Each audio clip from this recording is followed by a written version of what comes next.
कृष्ण का शिव पूजन। भगवान श्री कृष्ण की भगवान शिव के प्रति अपनी भक्ति का प्रदर्शन करने की कहानी। कृष्ण का संकल्प और शिव की खोज। यह एक समय की बात है जब द्वापर युग में श्री कृष्ण मथुरा में अपने परिवार और मित्रों के साथ रहते थे। भगवान श्री कृष्ण का जीवन देवताओं, राक्षसों और अन्य सांसारिक घटनाओं से भरपूर था, लेकिन उनका हृदय एक विशिष्ट प्रकार की भक्ति और विनम्रता से भरा हुआ था। भगवान श्री कृष्ण ने हमेशा अपने भक्तों की भलाई की और उन्हें सच्चे मार्ग पर चलने की प्रेरणा दी। इस समय तक कृष्ण ने कई बड़े कार्य किए थे, जैसे कंस का वध, यमुना जी का उद्धार और राक्षसों का संहार। लेकिन एक बात थी जिसे वह सदैव महत्व देते थे, वह था भगवान शिव के प्रति उनका गहरा सम्मान और भक्ति। अगर आप भगवान शिव से प्यार करते हो और हमेशा चाहते हो उनकी कृपा आप पर हमेशा बनी रहे तो चैनल को सब्सक्राइब करें, लाइक करें। जल्द ही आपको भगवान शिव आपके जीवन में नई खुशखबरी देंगे।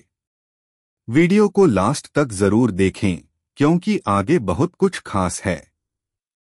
एक दिन श्री कृष्ण को यह महसूस हुआ कि भगवान शिव, जो संसार के संहारक और पुनर्निर्माण के देवता हैं, के आशीर्वाद से उनके कार्यों में और अधिक सफलता प्राप्त हो सकती है। भगवान शिव ने हमेशा सच्चे भक्तों की सहायता की है, चाहे वह देवता हो या असुर। श्री कृष्ण ने निश्चय किया कि वह भगवान शिव की पूजा करेंगे और उनसे आशीर्वाद प्राप्त करेंगे ताकि वह दुनिया के कल्याण के लिए अपनी साधना को और आगे बढ़ा सकें। श्री कृष्ण के इस निर्णय को सुनकर उनके मित्रों और भक्तों में हलचल मच गई। वे जानते थे कि कृष्ण की भक्ति और शक्ति अद्भुत है, फिर भी उन्होंने सोचा कि भगवान शिव की पूजा करने का निर्णय किसी विशेष कारण से हुआ होगा। कृष्ण ने तय किया कि वह भगवान शिव की पूजा करने के लिए एक विशेष स्थान पर जाएंगे, जहां भगवान शिव का निवास है। वह स्थान था माउंट कैलाश, जो भगवान शिव का परमधाम था।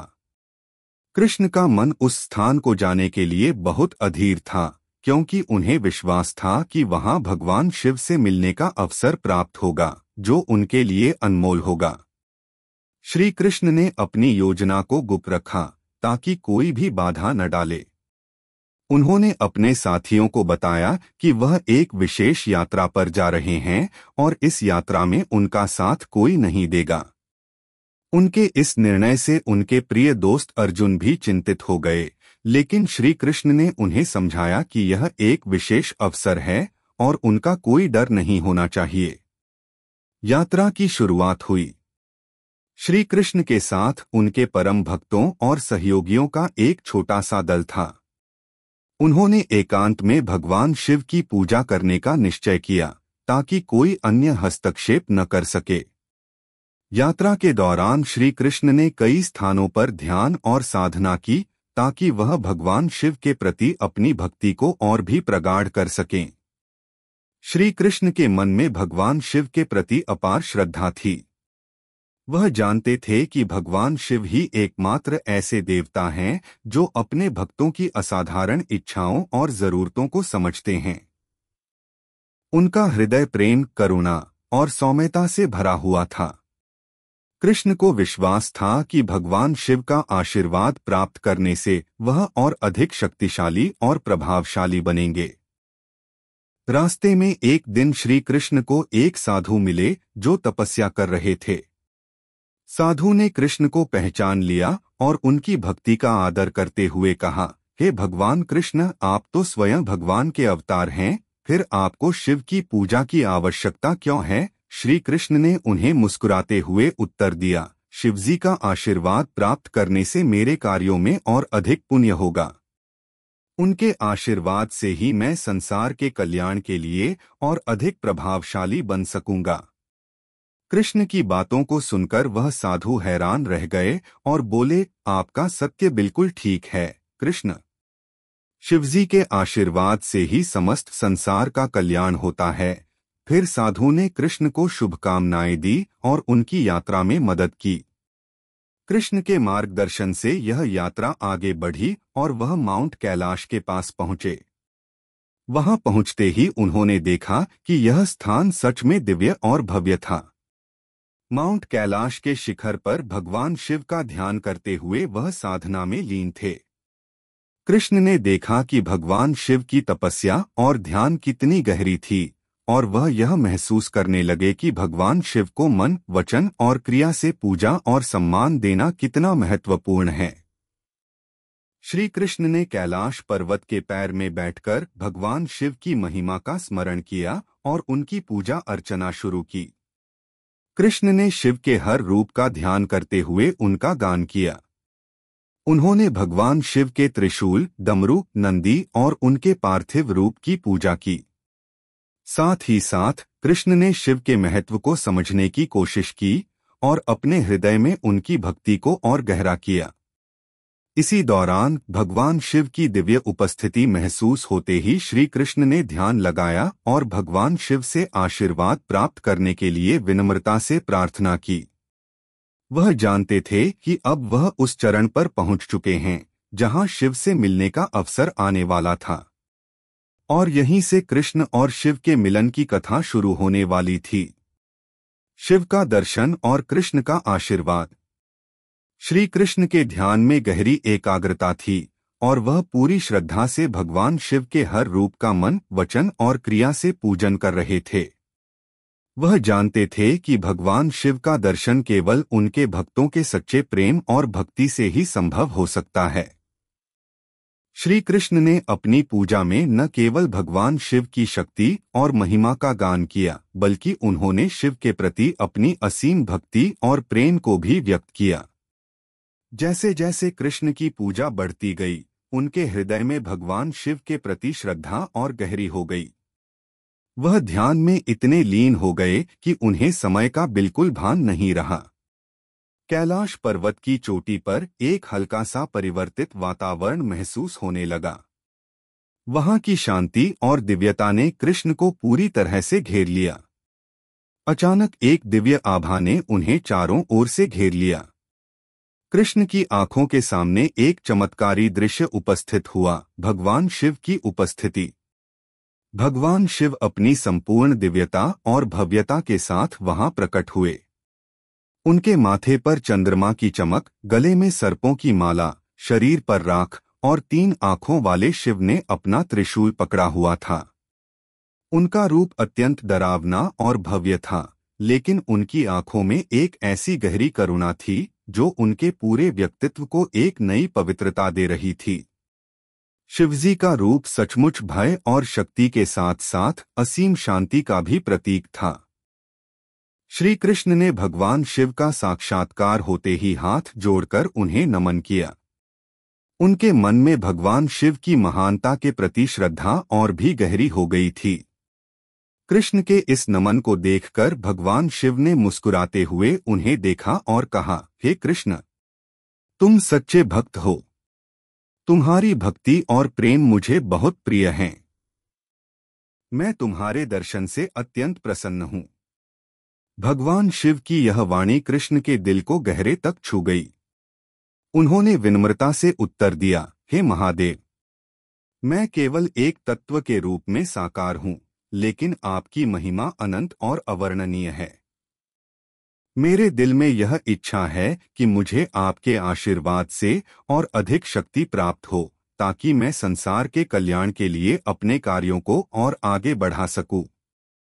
भगवान शिव ने श्री कृष्ण की भक्ति को समझते हुए कहा, कृष्ण, तुम वही हो जिन्होंने संसार के असंख्य जीवों को सत्य का मार्ग दिखाया है।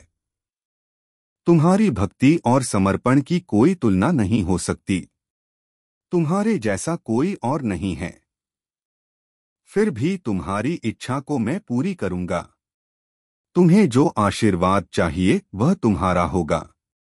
कृष्ण ने भगवान शिव के चरणों में सिर झुका दिया और कहा, हे महादेव, मुझे आशीर्वाद दीजिए कि मैं अपने कार्यों को और भी प्रभावी ढंग से कर सकूं, ताकि मैं संसार के हरे भरे और पवित्र मार्ग पर चलने के लिए हर प्राणी को प्रेरित कर सकूं। मुझे यह आशीर्वाद दें कि मैं सही समय पर सही निर्णय ले सकूं और लोगों की मदद कर सकूं। भगवान शिव ने भगवान श्री कृष्ण के समर्पण और उनकी महानता को ध्यान में रखते हुए कहा, तुम्हारा यह आशीर्वाद सचमुच योग्य है कृष्ण। तुम्हें जो चाहिए वह तुमसे कोई भी देवता नहीं छीन सकता। तुम्हारे पास असाधारण शक्ति और ज्ञान होगा। तुम्हें जो मार्ग पर चलने की इच्छा होगी वह मार्ग तुम्हारे लिए खुला रहेगा। भगवान शिव की यह बात सुनकर श्री कृष्ण का दिल प्रसन्नता से भर गया। अब उन्हें पूरा विश्वास हो गया कि भगवान शिव का आशीर्वाद मिलने के बाद उनका कार्य और भी प्रभावी हो जाएगा। कृष्ण ने भगवान शिव को धन्यवाद दिया और उनके चरणों में श्रद्धा पूर्वक नमन किया। तभी भगवान शिव ने श्री कृष्ण से एक विशेष वस्तु का आशीर्वाद दिया। उन्होंने अपने त्रिशूल से एक पवित्र रत्न कृष्ण को दिया और कहा, यह रत्न तुम्हारी शक्ति को और अधिक बढ़ाएगा। जब भी तुम्हें किसी संकट या कठिनाई का सामना करना पड़े, यह रत्न तुम्हारे साथ होगा और तुम्हें विजय दिलाएगा। कृष्ण ने भगवान शिव के इस आशीर्वाद को सम्मानपूर्वक स्वीकार किया और रत्न को अपनी माला में धारण कर लिया। भगवान शिव की आशीर्वाद स्वरूप वह रत्न अब कृष्ण के जीवन का अभिन्न अंग बन गया। भगवान शिव ने फिर कहा, हे कृष्ण, तुम्हारी यात्रा का उद्देश्य केवल अपना कल्याण नहीं है, बल्कि संसार के प्रत्येक प्राणी का कल्याण करना है। तुम जिस मार्ग पर चलोगे वह मार्ग समस्त प्राणियों के लिए सुख शांति और समृद्धि का स्रोत बनेगा। मुझे पूरा विश्वास है कि तुम अपने कार्यों में सफलता प्राप्त करोगे और एक दिन समस्त संसार तुम्हारी भक्ति और नेतृत्व को सराहेगा। कृष्ण ने भगवान शिव की इस बात को अपने हृदय में बैठा लिया और भगवान शिव के चरणों में अपनी श्रद्धा व्यक्त की। फिर भगवान शिव ने अपनी उपस्थिति को समाप्त किया और दिव्य आभा में विलीन हो गए। अब श्री कृष्ण के हृदय में एक नई शक्ति और उत्साह आ गया था। उन्होंने महसूस किया कि भगवान शिव का आशीर्वाद अब उनके साथ है और इस आशीर्वाद से वे अपने कार्यों को और भी बेहतर तरीके से कर सकेंगे। माउंट कैलाश की शांति और दिव्यता में कृष्ण ने भगवान शिव के प्रति अपनी भक्ति को और भी गहरा किया और उस स्थान को एक नए दृष्टिकोण से देखा। अब श्री कृष्ण का मन संतुष्ट था, क्योंकि उन्होंने भगवान शिव से आशीर्वाद प्राप्त कर लिया था। उन्होंने एक बार फिर से आकाश की ओर देखा और सोचा, अब मैं जो भी करूंगा उसमें भगवान शिव का आशीर्वाद हमेशा मेरे साथ रहेगा। कृष्ण का आशीर्वाद और संसार में नए परिवर्तन। जब कृष्ण माउंट कैलाश से लौटे तो उनके हृदय में एक अद्भुत शक्ति और आत्मविश्वास था। भगवान शिव से आशीर्वाद प्राप्त करने के बाद वह और भी अधिक प्रेरित और समर्पित हो गए थे। उनका विश्वास था कि अब उनका हर कदम सही दिशा में होगा और उनके कार्यों में भगवान शिव का आशीर्वाद हमेशा उनके साथ रहेगा। कृष्ण ने अपनी पूरी यात्रा के दौरान जो भी अनुभव प्राप्त किए थे उन्हें वह पूरी तरह से आत्मसात कर चुके थे। कृष्ण के जीवन में यह एक महत्वपूर्ण मोड़ था। अब वह न केवल भगवान के अवतार के रूप में कार्य कर रहे थे, बल्कि भगवान शिव के आशीर्वाद से उन्हें वह शक्ति प्राप्त हो गई थी जिससे वह संसार में हर जीव की भलाई के लिए और अधिक प्रभावी ढंग से कार्य कर सकते थे। कृष्ण ने अपनी आंतरिक शक्ति का उपयोग करना शुरू किया। उन्होंने सबसे पहले मथुरा लौटने का निश्चय किया, क्योंकि वहां कंस का अत्याचार बढ़ चुका था। कंस ने मथुरा में लोगों को शोषित किया था और पूरे क्षेत्र में आतंक फैला दिया था। कृष्ण का मुख्य उद्देश्य अब यह था कि वह कंस को हराकर मथुरा में शांति और सुख समृद्धि स्थापित करें। मथुरा पहुंचते ही कृष्ण ने देखा कि कंस के अत्याचारों ने वहां के निवासियों का जीवन दयनीय बना दिया था। लोग डरे में रहते थे और किसी को भी खुलकर अपनी बात कहने की हिम्मत नहीं थी। कृष्ण ने पहले अपनी शक्ति का एहसास करवाया और मथुरा के निवासियों को विश्वास दिलाया कि अब कंस का अत्याचार समाप्त होने वाला है। उन्होंने भगवान शिव से प्राप्त किए गए रत्न को अपने पास रखा और उसे अपनी माला में जोड़ लिया, जो उनकी शक्ति का प्रतीक बन गया। कृष्ण ने भगवान शिव से मिले आशीर्वाद को अपने भीतर महसूस किया और जैसे ही वह कंस के महल की ओर बढ़े, उनका आत्मविश्वास और शक्ति दोनों दोगुने हो गए थे। कृष्ण ने तय किया कि कंस के सैनिकों और राक्षसों से सीधे मुकाबला करने से पहले वह अपने संदेश के जरिए मथुरा के लोगों को यह विश्वास दिलाएंगे कि अब उनका उद्धार संभव है। कृष्ण ने मथुरा के निवासियों से कहा, तुम सब डरे हुए हो, लेकिन याद रखो, जब तक तुम विश्वास नहीं करते तब तक तुम किसी भी संकट से उबर नहीं सकते। भगवान शिव ने मुझे आशीर्वाद दिया है। अब समय आ गया है कि हम सब मिलकर अपने कष्टों का अंत करें। मैं तुम्हें विश्वास दिलाता हूं कि कंस अब मथुरा में नहीं रहेगा। कृष्ण के इस उद्घोषणा ने मथुरा के लोगों में एक नई उम्मीद जगा दी। वे सब एकजुट हो गए और कृष्ण के नेतृत्व में कंस के खिलाफ खड़े हो गए। हालांकि कंस ने अपनी पूरी सेना को कृष्ण को हराने के लिए भेज दिया, लेकिन कृष्ण की शक्ति और भगवान शिव का आशीर्वाद उन्हें निडर बना दिया था। उन्होंने देखा कि जिस तरह से वह राक्षसों और असुरों से निपटते हैं, उसमें एक दिव्य शक्ति थी।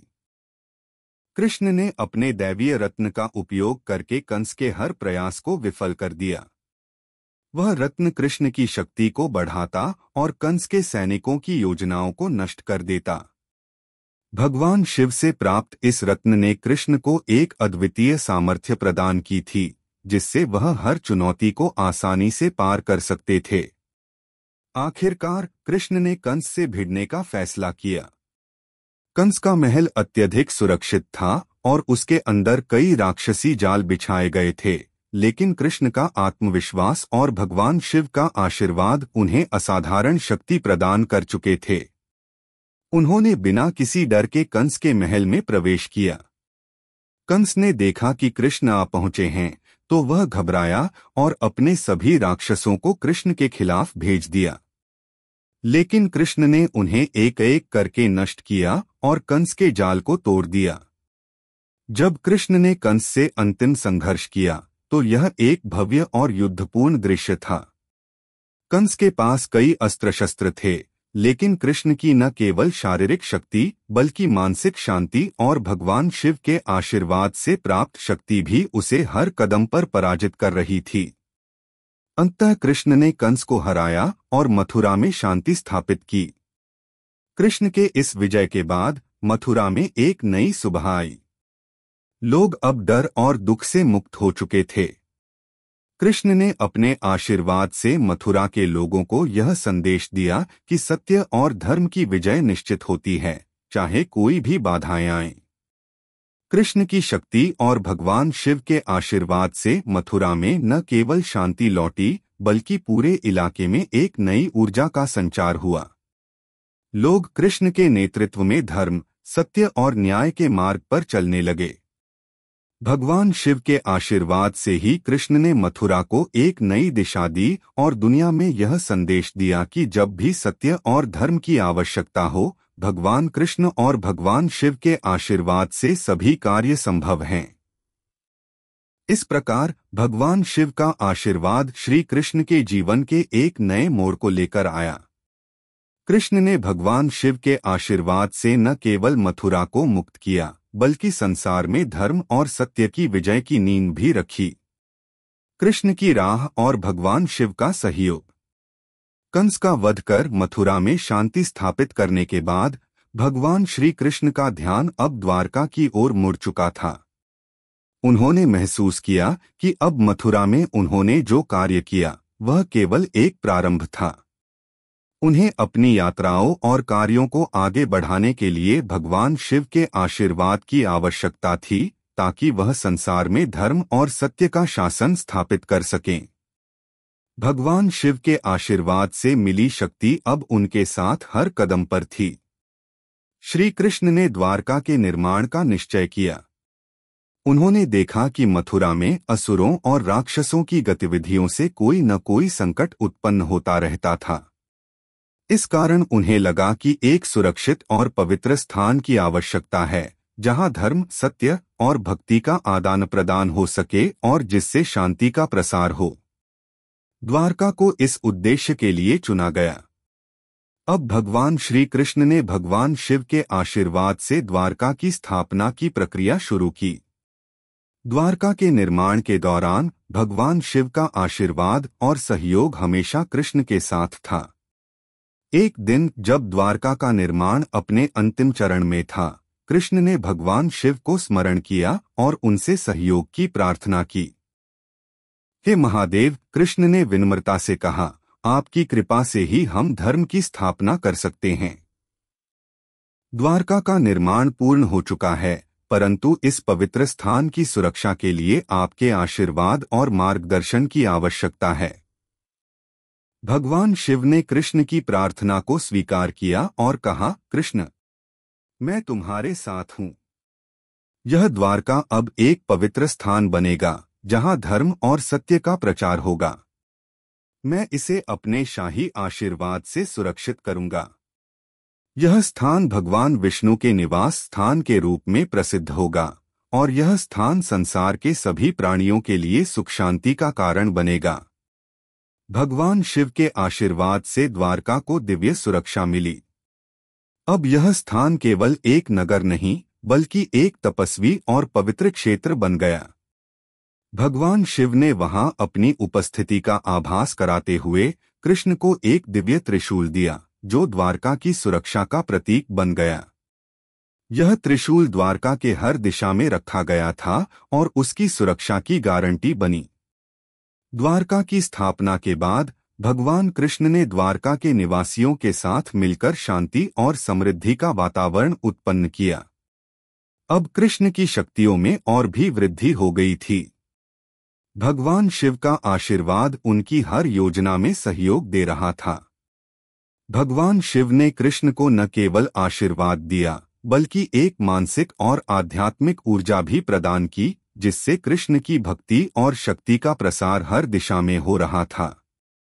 कृष्ण का यह जीवन एक मिशन की तरह था, संसार में सत्य, धर्म और भक्ति की स्थापना करना।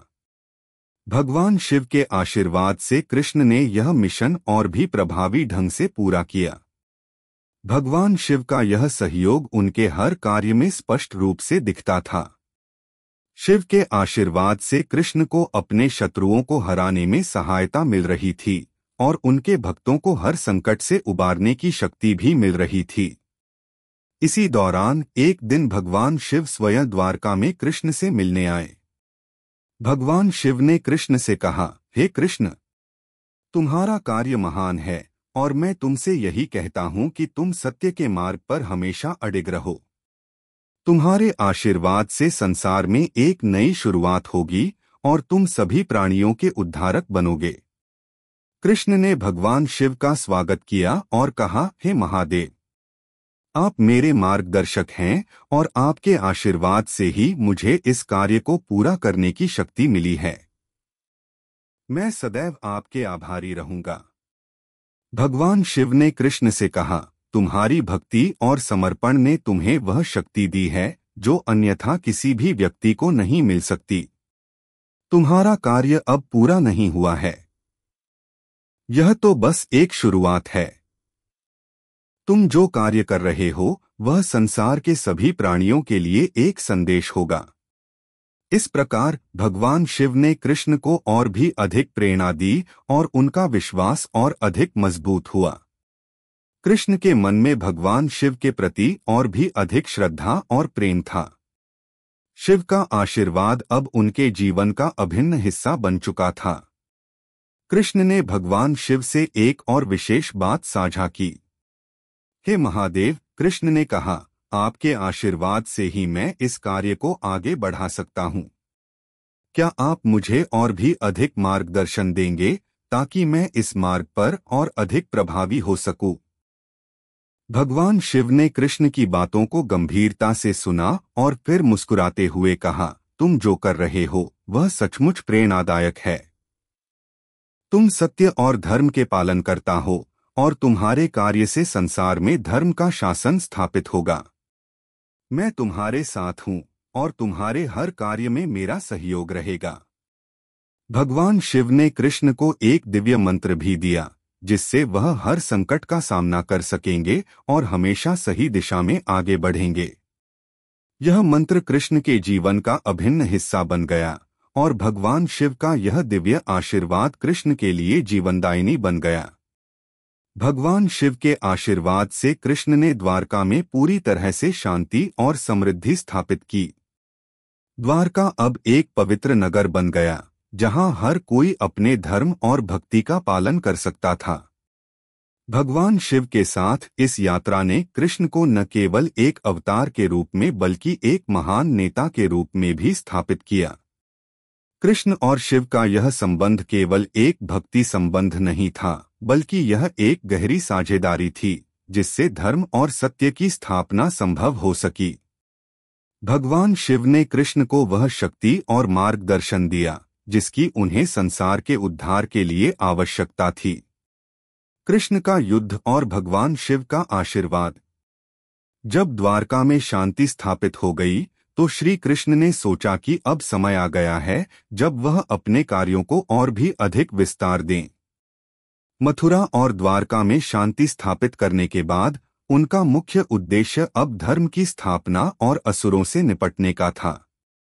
उन्होंने यह महसूस किया कि धर्म की स्थायिता के लिए हर युग में असुरों का नाश करना और पापियों का वध करना आवश्यक है।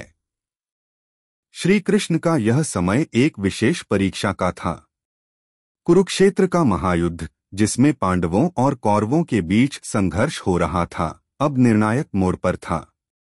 इस युद्ध में भगवान श्री कृष्ण ने अपनी भूमिका न केवल एक मार्गदर्शक के रूप में निभाई, बल्कि उन्होंने भगवान शिव के आशीर्वाद से अपनी दिव्य शक्ति का भी उपयोग किया। कृष्ण जानते थे कि यह युद्ध केवल पांडवों और कौरवों के बीच नहीं, बल्कि अच्छाई और बुराई के बीच का युद्ध है। भगवान शिव से प्राप्त आशीर्वाद अब कृष्ण को यह निर्देश देने में सक्षम बना रहा था कि वह इस युद्ध को किस प्रकार धर्म की विजय के रूप में परिणत कर सकते हैं। महाभारत के युद्ध में कृष्ण ने कौरवों के अत्याचार और पांडवों के संघर्ष को देखा था। कौरवों के नेता दुर्योधन और उसकी सेना पांडवों के खिलाफ अनगिनत छल और षड्यंत्र कर रहे थे। हालांकि कृष्ण ने पहले भी पांडवों के लिए मार्गदर्शन दिया था, लेकिन अब समय था जब उन्हें भगवान शिव के आशीर्वाद से इस युद्ध को निर्णायक रूप से समाप्त करना था। कृष्ण ने भगवान शिव के साथ एक गहरी प्रार्थना की। हे महादेव, कृष्ण ने भगवान शिव को स्मरण किया, यह समय धर्म की विजय का है। पांडवों की जीत केवल सत्य और न्याय की विजय होगी। आप ही हैं जो हर युद्ध में मेरे साथ रहते हैं, और अब इस युद्ध में भी आपकी कृपा से मुझे पांडवों की मदद करनी है। भगवान शिव ने कृष्ण की प्रार्थना को स्वीकार किया और कहा, हे कृष्ण, तुम सही कह रहे हो। यह युद्ध एक दैवीय संघर्ष है। तुम जो काम कर रहे हो वह संसार के धर्म की रक्षा के लिए आवश्यक है। मैं तुम्हारे साथ हूं और तुम्हारे हर कदम पर तुम्हारी सहायता करूंगा। शिव के आशीर्वाद से कृष्ण ने पांडवों की सेना का मार्गदर्शन किया। उन्होंने कौरवों के खिलाफ कई रणनीतियां बनाई जो पूरी तरह से भगवान शिव के आशीर्वाद और दिव्य शक्ति पर आधारित थीं। कृष्ण ने कौरवों के हर हमले का काउंटर किया और पांडवों के लिए विजय सुनिश्चित की। कृष्ण का सबसे महत्वपूर्ण कार्य उस युद्ध के दौरान अर्जुन को भगवान शिव का आशीर्वाद दिलवाना था। अर्जुन, जो कभी आत्मसंशय और द्विविधा से ग्रस्त थे, कृष्ण के मार्गदर्शन से अब पूरी तरह से नायक बन चुके थे। कृष्ण ने अर्जुन को भगवान शिव के साथ एक विशेष पूजा करने के लिए प्रेरित किया ताकि वह शिव से आशीर्वाद प्राप्त कर सकें। अर्जुन ने कृष्ण के निर्देशानुसार भगवान शिव की उपासना की। उन्होंने भगवान शिव के सामने अपना रुद्राक्ष पहनकर अपने अस्तबल से अर्जुन के सभी अस्त्र शस्त्रों को शिव के चरणों में अर्पित किया। भगवान शिव की पूजा और प्रार्थना के बाद अर्जुन को भगवान शिव ने आशीर्वाद दिया और कहा, हे अर्जुन, तुम्हारी भक्ति और निष्ठा के कारण मैं तुम्हें एक दिव्य शक्ति प्रदान करता हूँ जो तुम्हें हर युद्ध में विजय दिलाएगी। तुम जब भी कठिनाई में फंसे, मेरी शक्ति तुम्हारे साथ होगी। भगवान शिव का यह आशीर्वाद अर्जुन के लिए अत्यंत महत्वपूर्ण था। अब वह न केवल एक महान धनुर्धर थे, बल्कि भगवान शिव की कृपा से एक असाधारण युद्धकर्मी भी बन चुके थे। भगवान शिव का आशीर्वाद पाकर अर्जुन ने युद्ध के मैदान में कौरवों के खिलाफ प्रचंड शक्ति से युद्ध किया। शिव के आशीर्वाद ने अर्जुन की युद्ध क्षमता को और भी बढ़ा दिया। इसके अलावा भगवान शिव का आशीर्वाद कृष्ण के लिए भी हर कदम पर सहायक बन गया। कृष्ण ने भगवान शिव से प्राप्त दिव्य शक्ति का उपयोग करके कई असुरों को नष्ट किया और पांडवों को अपनी ताकत से बचाया। युद्ध के दौरान कई महत्वपूर्ण क्षणों में भगवान शिव की उपस्थिति और आशीर्वाद कृष्ण के कार्यों में प्रकट हुए, जिससे उन्हें अपनी योजनाओं को सफल बनाने में मदद मिली। यह युद्ध केवल पांडवों और कौरवों का नहीं था, बल्कि धर्म और अधर्म के बीच का था। भगवान शिव का आशीर्वाद कृष्ण के लिए सबसे बड़ी शक्ति बन चुका था।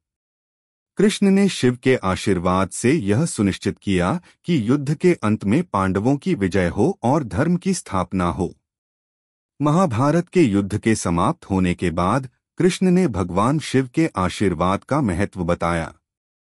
उन्होंने कहा, यह युद्ध केवल शक्ति का नहीं, बल्कि सही मार्ग पर चलने का युद्ध था। भगवान शिव की कृपा से ही हम धर्म की विजय सुनिश्चित कर सके। हम सबको यह समझना चाहिए कि शिव की भक्ति और आशीर्वाद से जीवन के हर क्षेत्र में सफलता मिल सकती है।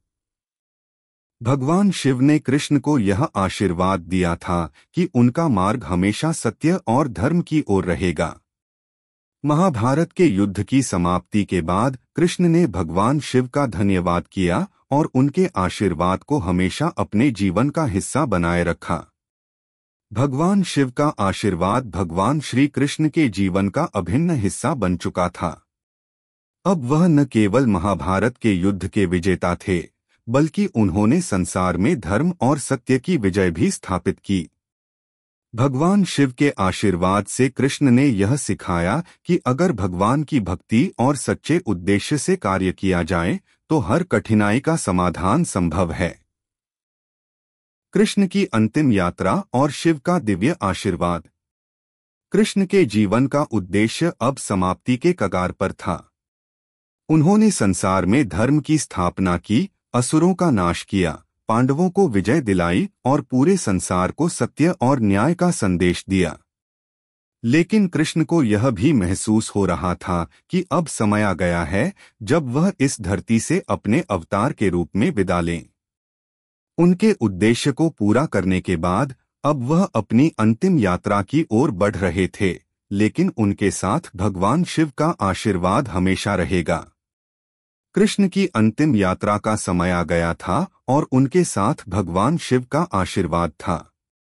यह यात्रा उन्हें न केवल अपने जीवन के उद्देश्य की प्राप्ति के रूप में, बल्कि भगवान शिव के दिव्य सहयोग के परिणामस्वरूप भी बहुत महत्वपूर्ण थी। भगवान शिव का आशीर्वाद कृष्ण को यह समझने में मदद कर रहा था कि हर अवतार का एक निश्चित समय होता है और जब उस उद्देश्य की पूर्ति हो जाती है तो अवतार का समापन हो जाता है। कृष्ण ने अपने भक्तों से कहा, हे भक्तों, मेरी यात्रा अब समाप्ति की ओर है। मेरा उद्देश्य संसार में धर्म की स्थापना करना था और वह मैंने पूर्ण कर लिया है। भगवान शिव ने मुझे हर कदम पर आशीर्वाद दिया और आज मैं आप सभी को यही संदेश देने आया हूं कि भगवान शिव की भक्ति और आशीर्वाद से हम सभी को अपने जीवन का उद्देश्य प्राप्त होता है। वह जो सत्य और धर्म के मार्ग पर चलता है वह कभी हार नहीं सकता। कृष्ण के शब्दों में गहरी सत्यता और भगवान शिव के आशीर्वाद का प्रभाव था। भगवान शिव के आशीर्वाद से ही कृष्ण ने अपनी पूरी जीवन यात्रा को सफलतापूर्वक पूरा किया। भगवान शिव के प्रति कृष्ण की भक्ति ने उन्हें न केवल शक्ति दी, बल्कि उन पर जो संकट आए उन सभी से उबरने की क्षमता भी दी। कृष्ण के इस निर्णय से उनके भक्त उदास थे। वे जानते थे कि कृष्ण का यह अवतार अब समाप्त होने जा रहा था, लेकिन उन्होंने कृष्ण के आशीर्वाद को महसूस किया और विश्वास किया कि भगवान कृष्ण के कार्य उनके साथ हमेशा रहेंगे। कृष्ण ने सभी को समझाया कि उनका मार्गदर्शन हमेशा उनके दिलों में रहेगा और जब भी उन्हें आवश्यकता होगी भगवान कृष्ण की कृपा उनके ऊपर होगी। भगवान कृष्ण ने अपने जीवन के अंतिम समय में भगवान शिव की उपासना की और उनका आशीर्वाद लिया। वह माउंट कैलाश की ओर बढ़े जहां भगवान शिव रहते थे। भगवान शिव ने कृष्ण को अपने चरणों में बैठने का निमंत्रण दिया। कृष्ण ने भगवान शिव से कहा, हे महादेव, आप हमेशा मेरे साथ रहे हैं और मैं आपके आशीर्वाद से ही इस संसार में अपना कार्य पूरा कर सका हूँ। अब जब मैं इस संसार से विदा लेने जा रहा हूँ तो मुझे आपका आशीर्वाद चाहिए ताकि मेरी यात्रा पूरी हो सके और मैं अपने उद्देश्य को प्राप्त कर सकूं। भगवान शिव ने कृष्ण को आशीर्वाद दिया और कहा, हे कृष्ण, तुमने इस संसार में जो कार्य किया वह अद्वितीय था। तुमने धर्म, सत्य और न्याय की स्थापना की। तुम्हारा कार्य हमारे देवताओं के लिए एक प्रेरणा है। तुम हमारे आशीर्वाद से अब इस संसार को छोड़कर उच्चतम लोकों में निवास करोगे। तुम्हारी यात्रा शांति और दिव्यता की ओर बढ़ेगी और तुम हमारे साथ हमेशा रहोगे। भगवान शिव का आशीर्वाद लेकर कृष्ण ने अपनी अंतिम यात्रा शुरू की। वह माउंट कैलाश से प्रस्थान करके एक दिव्य रथ पर बैठकर अपने भक्तों से आशीर्वाद लेकर उच्चतम लोकों की ओर बढ़े। उनके साथ भगवान शिव का आशीर्वाद था जो उन्हें एक दिव्य शक्ति प्रदान कर रहा था। कृष्ण के हृदय में भगवान शिव के प्रति भक्ति और प्रेम की कोई कमी नहीं थी और भगवान शिव के आशीर्वाद से उनका मार्ग पूरी तरह से स्वच्छ और उज्ज्वल था। कृष्ण की यह यात्रा न केवल उनके स्वयं के उद्देश्य की पूर्ति थी बल्कि यह संसार को यह संदेश देने वाली थी कि भगवान शिव और भगवान विष्णु की संयुक्त शक्ति से संसार का उद्धार होता है। कृष्ण ने अपना कार्य पूर्ण किया और उनके साथ भगवान शिव का आशीर्वाद हमेशा बना रहा। कृष्ण के अंतिम समय में भगवान शिव ने उन्हें सर्वोच्च लोकों की ओर भेज दिया जहां वे एक शाश्वत और दिव्य रूप में रहने लगे। यह यात्रा न केवल कृष्ण के लिए थी बल्कि यह भगवान शिव के आशीर्वाद से पूरी दुनिया के लिए एक सशक्त संदेश था।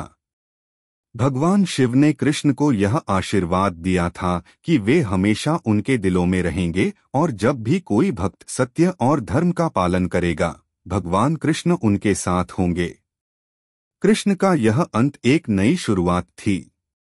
उनका कार्य अब इस धरती पर पूर्ण हो चुका था, लेकिन भगवान शिव और कृष्ण का संबंध कभी समाप्त नहीं होगा। भगवान शिव का आशीर्वाद हमेशा कृष्ण के साथ रहेगा और उनके अनुयायी सच्चे मार्ग पर चलकर भगवान कृष्ण की भक्ति में समाहित होंगे। अंत में भगवान शिव और भगवान कृष्ण का यह अद्वितीय संबंध हम सभी को यह सिखाता है कि जब भी हम सत्य, धर्म और भक्ति के मार्ग पर चलते हैं भगवान शिव और भगवान कृष्ण का आशीर्वाद हमेशा हमारे साथ होता है। यह दोनों देवता हमें यह संदेश देते हैं कि जीवन का उद्देश्य केवल धर्म की स्थापना और सत्य के मार्ग पर चलना है और इसके लिए हमें हमेशा भगवान शिव और भगवान कृष्ण की भक्ति करनी चाहिए। अगर आपको हमारे वीडियो पसंद आए तो चैनल को सब्सक्राइब जरूर करें, लाइक करें और अपने विचार कमेंट में साझा करें।